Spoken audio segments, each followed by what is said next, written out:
Hey, you.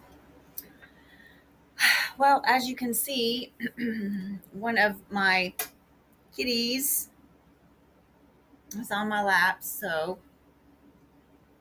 if I get distracted or whatever, that's why Mr. Precious has decided that he needed to be here. Oh, here comes another one.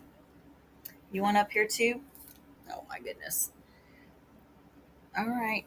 Find a spot. He's probably going to try to sit on his brother. My goodness. These cats weigh like 15 pounds. I'm not even kidding. Look at this. Both of them. All right, guys. So today is the 19th, September 19th. And okay, you see, he done ran his brother off.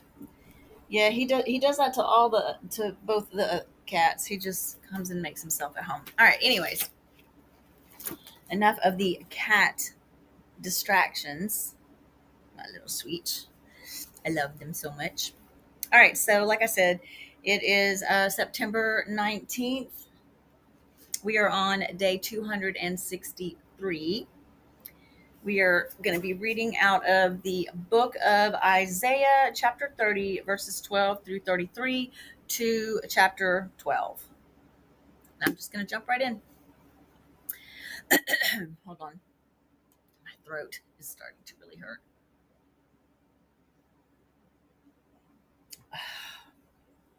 I'm a little bit behind, so I have recorded 11 videos so far today to try to play catch up. And some of these videos are anywhere from 12 to 20 minutes long. But I'm doing it. All right. Therefore, this is what the Holy One of Israel says. Because you, those who rebel against the Lord, have rejected this message, relied on oppression, and depended on deceit, this sin will become for you like a high wall, cracked and bulging, that collapses suddenly in an instant. It will break in pieces like pottery shattered so mercilessly that among its pieces not a fragment will be found, for taking coals from a hearth or scooping water out of a cistern. This is what the sovereign Lord, the Holy One of Israel, says. In repentance and rest is your salvation. In quietness and trust is your strength. But you would have none of it. You said, no, we will flee on horses. Therefore, you will flee. You said, we will ride off on swift horses. Therefore, your pursuers will be swift. 1,000 will flee at the threat of one.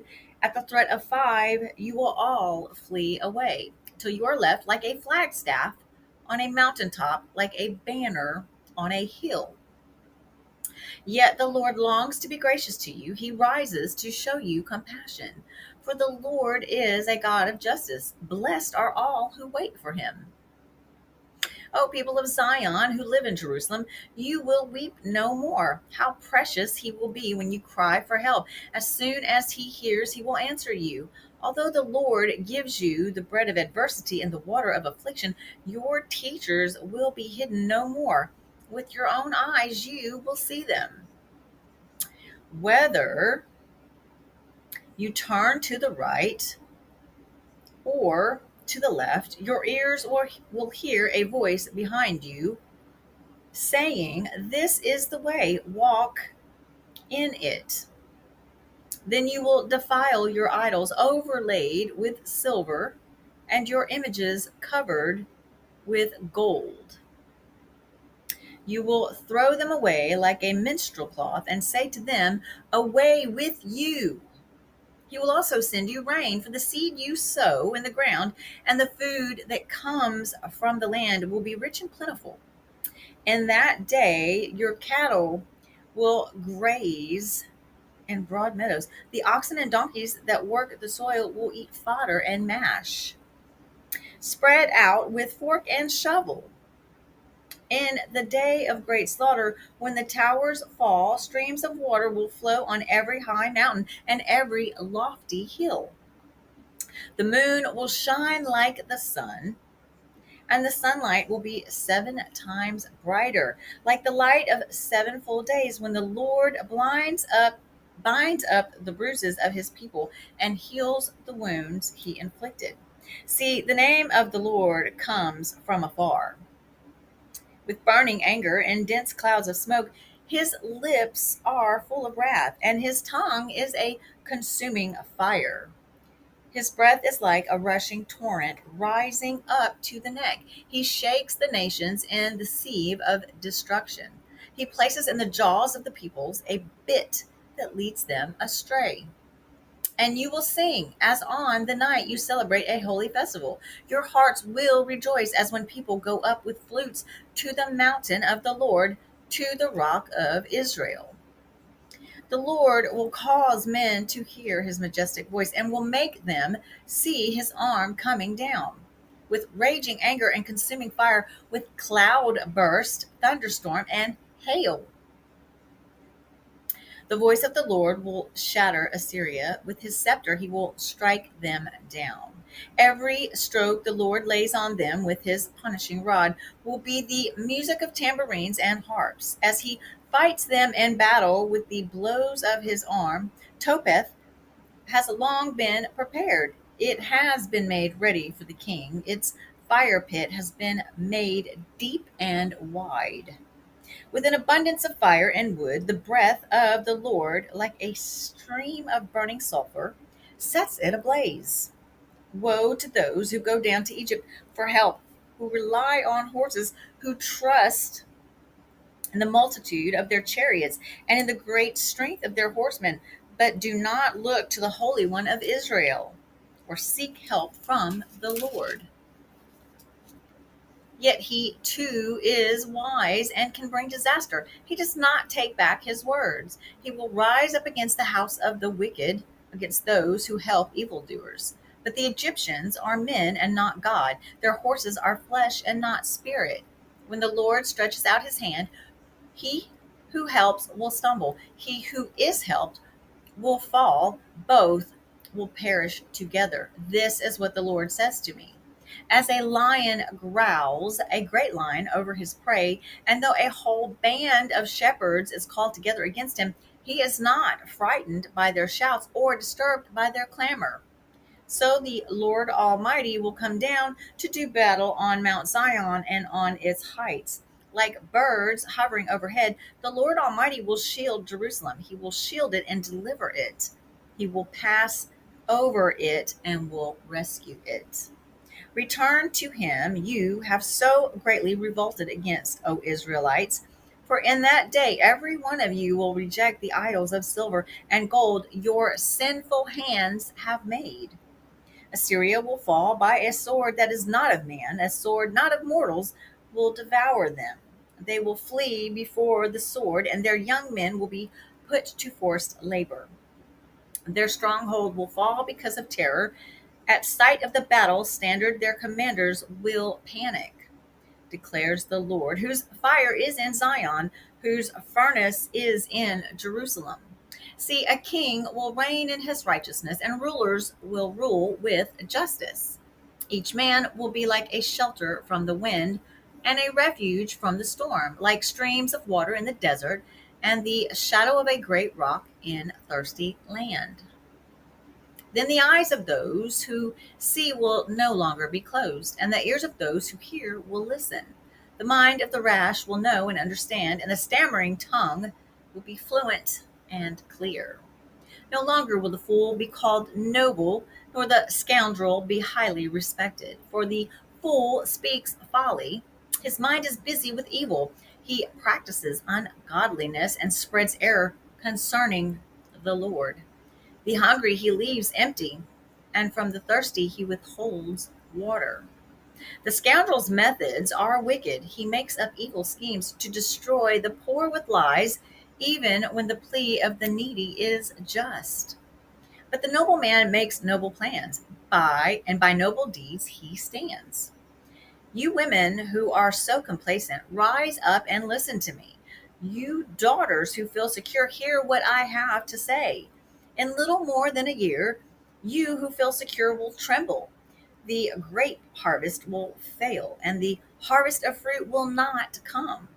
Tremble, you complacent women, shudder, you daughters who feel secure.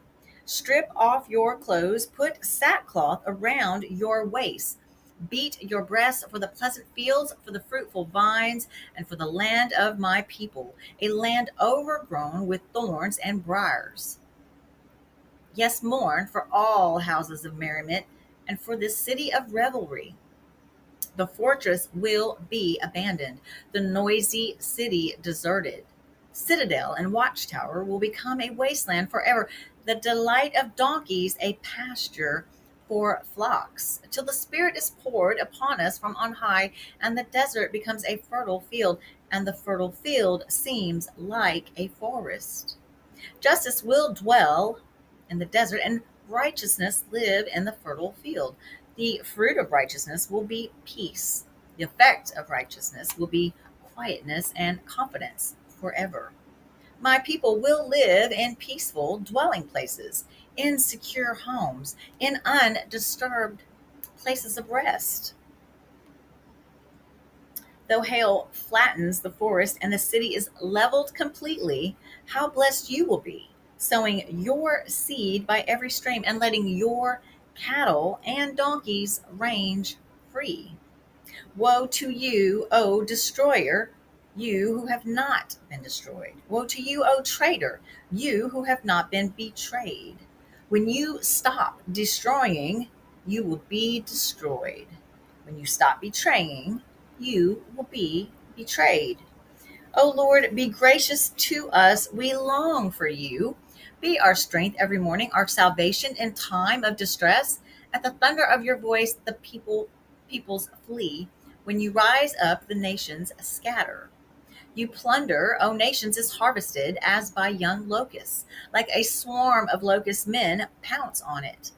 The Lord is exalted, for he dwells on high.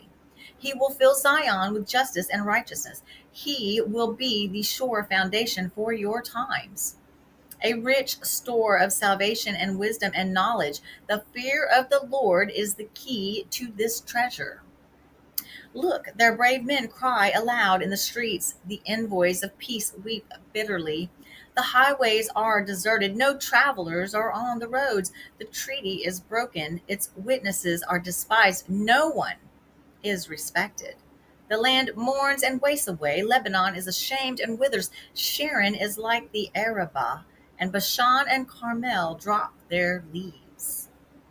Now will I arise, says the Lord. Now will I be exalted. Now will I be lifted up. You conceive chaff, you give birth to straw. Your breath is a fire that consumes you.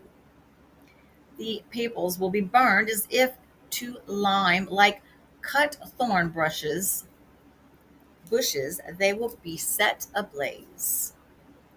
Now we're going to move on to New Testament. We're going to read out of the book of Galatians, chapter 5, verses 1 through 12. It is for freedom that Christ has set us free.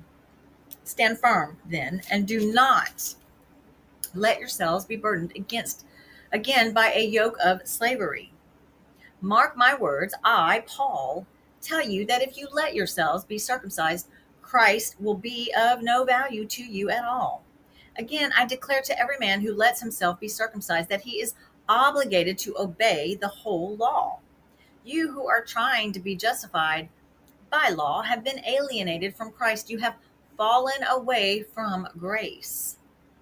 But by faith, we eagerly await through the Spirit the righteousness for which we hope. For in Christ Jesus, neither circumcision nor uncircumcision has any value. The only thing that counts is faith expressing itself through love. You were running a good race. Who cut in on you and kept you from obeying the truth? That kind of persuasion does not come from the one who calls you. A little yeast works through the whole batch of dough. I am confident in the Lord that you will take no other view. The one who is throwing you into confusion will pay the penalty, whoever he may be. Brothers, if I am still preaching circumcision, why am I still being persecuted? In that case, the offense of the cross has been abolished. As for those agitators, I wish they would go the whole way and emasculate themselves. Now I will read out of the book of Psalm, chapter 63, verses 1 through 11. O God, you are my God. Earnestly I seek you. My soul thirsts for you. My body longs for you in a dry and weary land where there is no water. I have seen you in the sanctuary and beheld your power and your glory. Because your love is better than life, my lips will glorify you. I will praise you as long as I live, and in your name I will lift up my hands. My soul will be satisfied as with the richest of foods. With singing lips, my mouth will praise you. On my bed, I remember you. I think of you through the watches of the night, because you are my help. I sing in the shadow of your wings. My soul clings to you. Your right hand upholds me. They who seek my life will be destroyed. They will go down to the depths of the earth. They will be given over to the sword and become food for the jackals. But the king will rejoice in God. All who swear by God's name will praise him, while the mouths of liars will be silenced. And last but not least, we have Proverbs chapter 23, verse 22. Listen to your father who gave you life, and do not despise your mother when she is old. All right, guys, that concludes today's reading. Thank you so much for being here with me today. I hope you have a great rest of your day, and I will see you back here tomorrow morning. Love you. Bye.